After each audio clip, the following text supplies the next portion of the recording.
প্রতি রইল আমার আন্তরিক সালাম। আবারও আসসালামু আলাইকুম। আমি শুধু আজকে আমার বিএনপির কথা বলবো না, আজকে একটি কথা বলতে দাঁড়িয়েছি এখানে।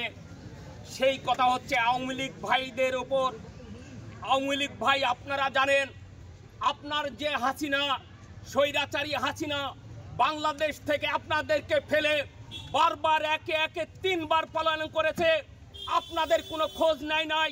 কিন্তু আমাদের নেত্রী, আমাদের আপসহীন নেত্রী বেগম খালেদা জিয়া কোনোদিন এই বাংলাদেশ ছেড়ে কোনোদিন বিদেশে যায় নাই, কোনোদিন যাবেও না। আল্লাহর রহমতে সম্মান দিয়েছে। আপনি বলেছিলেন যখন বিদেশে চিকিৎসা করাবে খালেদা জিয়াকে, তখন বলেছিলেন আপনি যে 79 বছর বয়স হয়ে গেছে, তার আর মরার সময় কথায়। তার যদি 79 বছর হয়ে থাকে, আপনার হলো 68 বছর, আপনি ওই মরার দ্বার প্রান্তেই তো চলে গিয়েছিলেন, আপনিও তো জানেন। কিন্তু এই কথা কেন আপনি বলেন আমরা বুঝি না। আপনার এত কত দাম্ভিকতা, আপনার এত কেন অহংকার আমরা বুঝি না। আপনারা আমেরিকার দিকে তাকিয়েছিলেন, আমেরিকার প্রেসিডেন্ট ডোনাল্ড ট্রাম্প হলেই নাকি আপনারা ক্ষমতায় যাবেন। আজ তাকিয়ে দেখেন, আজ ডোনাল্ড ট্রাম্প দাওয়াত করেছে বিএনপিকে,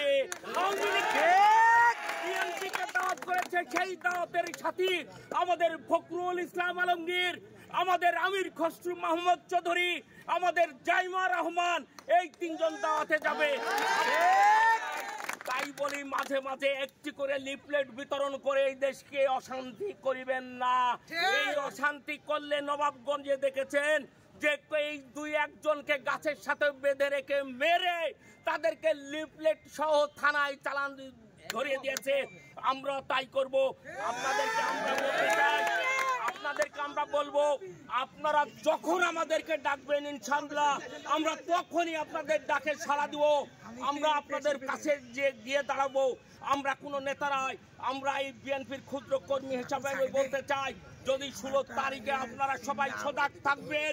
এই 16 তারিখের যেন এই ফ্যাসিবাদী হাসিনার লোকজন কোনো অবরোধ কিংবা হরতাল পালন করতে না পারে,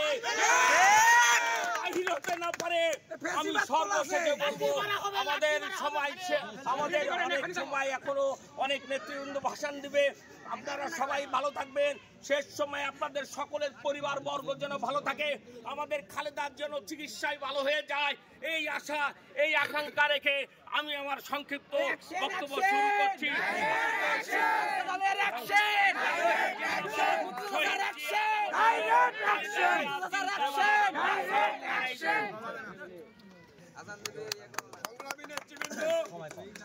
অনেক কথা বলার ছিল, আসলে বলার মতো সময় নাই, সেই জন্য এবার আমাদের মাঝে বক্তব্য নিয়ে আসছেন